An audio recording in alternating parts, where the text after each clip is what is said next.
मी वनिता आणि माझ्या आजच्या ब्लॉगमध्ये मी अगदी मनापासून तुमचं स्वागत करते.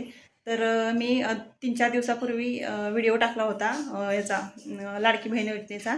तर मी असा व्हिडिओ टाकला होता की म्हणजे 5 तारखेपर्यंत पैसे 6 तारखेपर्यंत पैसे जमा होणार आहेत असा व्हिडिओ टाकला होता. तर काय झालं, रविवारी एकादशी होती आणि अशी म्हणजे न्यूज आली होती की 6 तारखेपर्यंत लाडक्या बहीण योजनेचा जो म्हणजे आहे स्कीम काय, तर ते पैसे सगळे 3,000 म्हणजे जर 2 हप्ते राहिले असेल तर 3,000 आणि 1 हप्ता राहिला असेल तर 1,500 असे पैसे जमा होणार होते.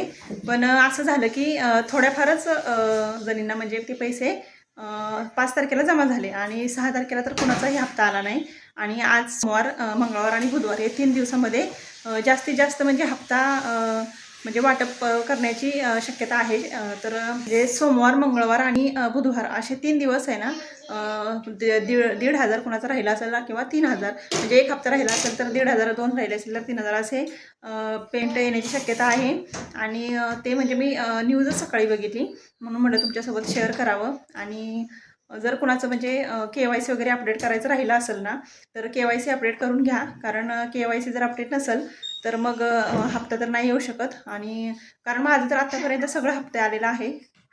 फक्त पहिल्या स्टार्टिंगच्या वेळेस नव्हतं आलं. जेव्हा मी फॉर्म भरला तेव्हा 2-3 महिने हप्ता नव्हता आला. पण त्याच्यानंतर कंटिन्यू माझे हप्ते येत राहिले. आणि मग आज माझा आज किंवा उद्यापर्यंत येऊ शकतो. कारण म्हणजे पेमेंट जेव्हा येतं ना हप्त्याचं, तेव्हा मला येतं आणि मला पहिल्यांदाच येतं खरं म्हटलं तर. म्हणजे जास्त थांबून असं काही नाही, लास्ट शेवटपर्यंत पेमेंट म्हणजे येत नाही कुणाचं. तर माझं असं नाही, जेव्हा पेमेंट व्हायला सुरुवात होती ना, तर माझं तेव्हा लगेचच पेमेंट होऊन जातं म्हणजे पहिल्यापासूनच.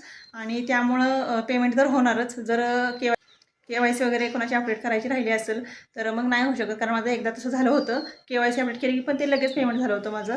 त्यामुळं म्हणजे कोणी काळजी करायची गरज नाही की स्कीम बंद झाली का काय झालं, असं काही नाही झालं.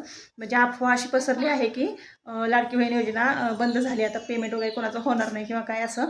तर सगळ्यांचं पेमेंट होणार आहे, त्यामुळं कुणीही काही काळजी करायची गरज नाही आहे असं. तर न्यूज तर यूट्यूबवरती भरपूर म्हणजे पडतायत. मी पण असं एक न्यूज बघितली की लाडकी बहीण योजनेचं आता कुणालाही पेमेंट होणार नाही किंवा काय. तर मी ते पहिलं बघितलं आणि मग त्याच्यानंतर दुसरी न्यूज बघितली की असं हे सगळं खोटं आहे. आणि खरंच आहे, म्हणजे हे खोटंच आहे की पेमेंट वगैरे कोणाचं होणार नाही. तर सगळ्यांचं पेमेंट होणार आहे, त्यामुळे कुणीही काळजी करायची काही गरज नाही.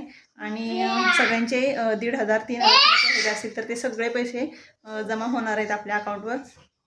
तर धन्यवाद. भेटूयात नेक्स्ट व्हिडिओमध्ये. इथेच मी आजचा माझा व्हिडिओ थांबवते.